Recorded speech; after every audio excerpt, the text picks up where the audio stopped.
Welcome to Illuminati Silver. We tell you the truth about silver. Today is Friday the 2nd of October 2020, and as it's a Friday evening, and tomorrow we're publishing our gold and silver weekly update, we shall keep this video brief and talk about the jobs reports announced this week and President Trump's health.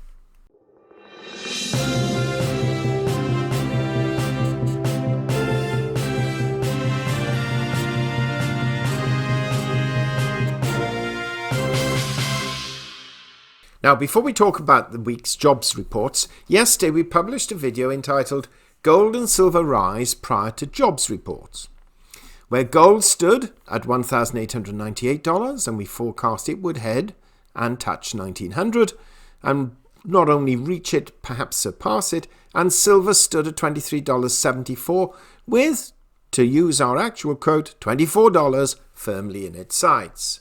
Well, at 1900 GMT plus 1, gold is just holding above 1900 at 1901, having been as high as $1,917 at the start of the day. And silver is a little short of $24 currently and is standing at $23.83. But again, it's been higher during the course of the day, in fact as high as $24.22. Now, these rises have followed on from an earlier dip in the week following the first presidential election debate. And again, we produced a video on that subject. And that was entitled Market Response to First Presidential Election Debate, including gold and silver. And we've placed links to both of these videos in the description box below. Now, on that matter of the election, we suspect there may not be another debate before the 3rd of November, and if there is, it'll be very late in the month of October, as President Trump and Melania have tested positive for coronavirus and now have to isolate themselves. Now, later this evening, and hopefully we'll be able to get this up published, I shall be discussing with Controversially Greg his opinion on the president getting the virus. And we also look at one or two conspiracy theory thoughts around it. Now, if we don't manage to get it published this evening, we shall publish it tomorrow, but then probably after the gold and silver weekly update. But we are hoping that we can get this out this evening, albeit we suspect it will be after most British people have gone to bed and most Americans are thinking of going to bed. But we shall see what progress we manage to make. But it will be available on the Richard and Greg channel, and as always we place links in the description box below. Now, back to the jobs reports. Well, on Wednesday we saw that the ADP employment report came in at 749,000 jobs for September, up on the 481,000 reported in August. Perhaps not quite as good as some had hoped, but a positive result nevertheless. Now, on Thursday, we saw the initial jobless claims remain steady at 1.44 million, which really was disappointing. And the total continuing jobless claims to September the 12th actually rise from 26.04 million to 26.53. That was very disappointing, with personal income for August actually posting a minus figure of minus 2.7%. Now, earlier today, perhaps arguably the more important figure, it was the non-farm payroll report. And that announced September figures to be a positive 661,000 new jobs.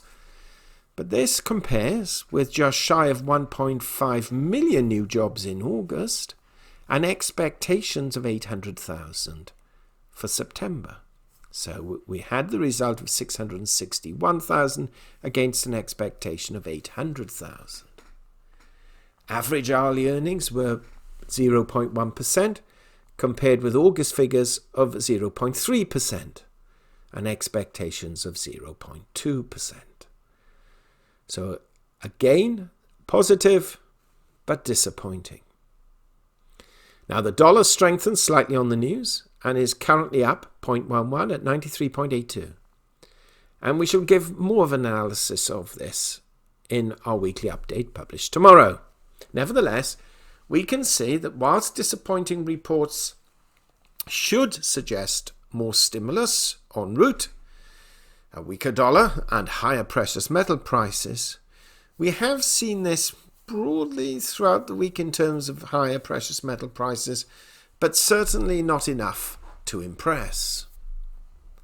Now, of course, the main news, certainly over the next few days, if not over the next week or so, will be infatuated with President Trump and his potential survival of the COVID virus, COVID-19 or coronavirus.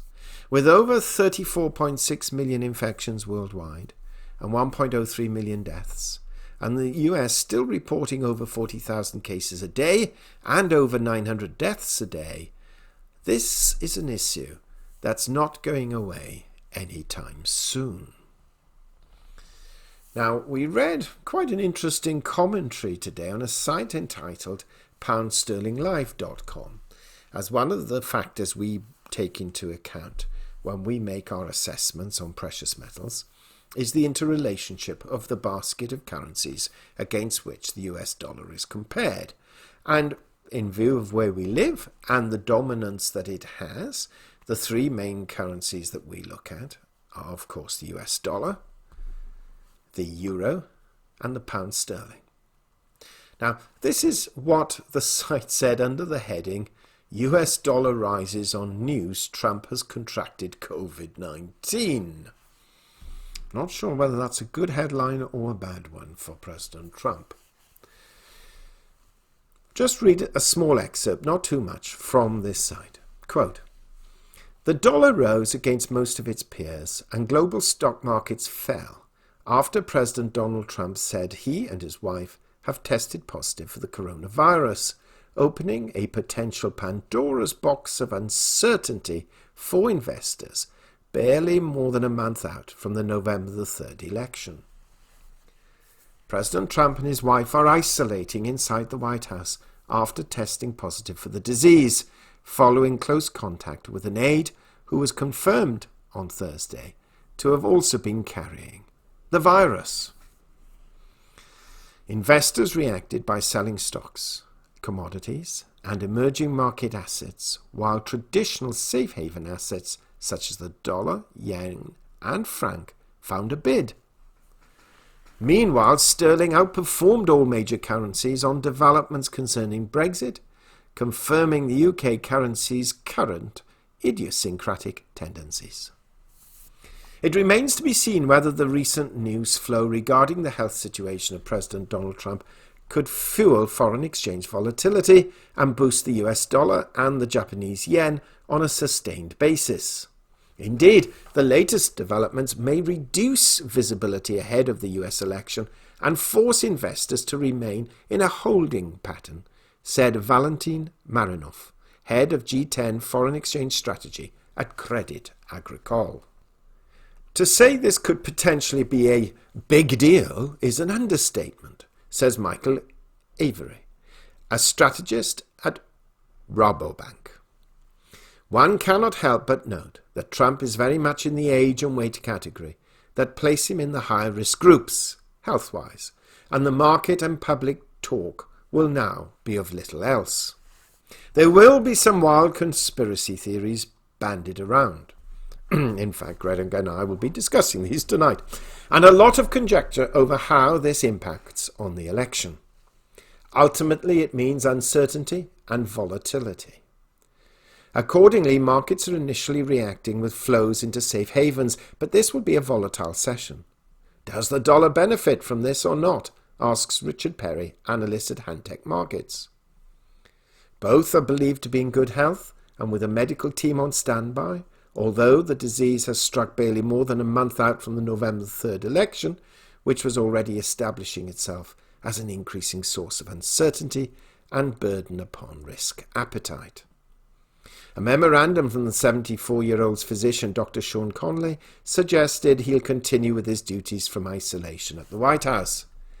What this means for the election campaign is unclear, says Bernd Weidensteiner, an economist at Commerzbank.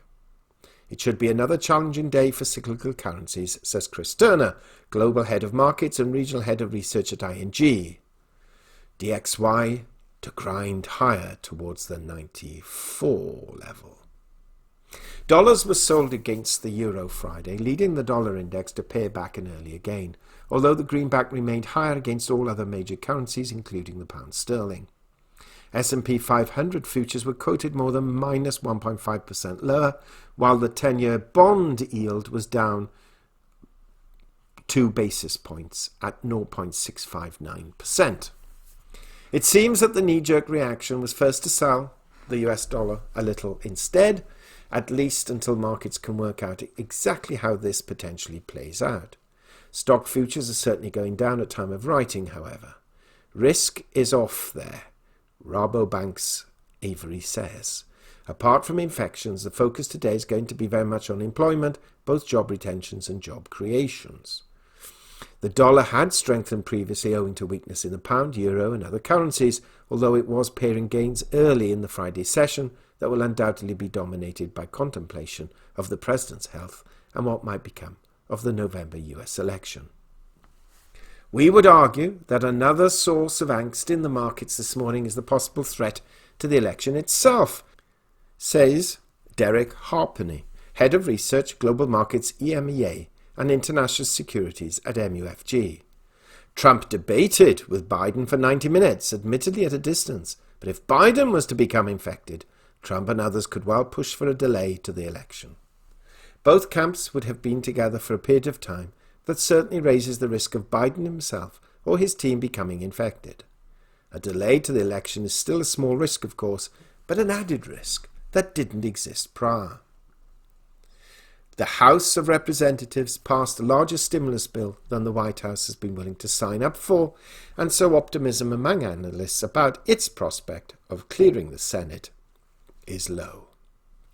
A bipartisan compromise on the bill will unlikely be reached in the near term. The US dollar can rise further if the US economy fails to receive more fiscal support in the short term. Without an injection of income, US households will reduce their savings further to fund consumer spending, says Carol Kong, a strategist at Commonwealth Bank of Australia. End of article. So, some food of thought, or food for thought, for us all. What do you think? Do share your thoughts. Thank you so much for listening, and if you haven't already done so, please subscribe to our channel, not forgetting to press the bell sign so that you're notified of our videos as and when they are published, and also not forgetting our Richard and Greg channel, which, as mentioned earlier, we shall either be publishing a post very late this evening or tomorrow afternoon. We hope you have found this video interesting and informative, and if so, please give it a thumbs up and share it on social media. Please ensure that you have subscribed to our channel and press the bell sign so that you are notified of any future videos. Also, kindly visit our website at illuminatisilver.com, and if you haven't already done so, please subscribe either as a free or paying member for regular email updates and offers. Disclaimer. Illuminati Silver owners come from a background of banking, international wealth management and economics. Having now retired from these worlds, we are not qualified to give investment advice. Therefore, this and other productions must not be deemed to be giving such advice and merely represent the personal views of its owners.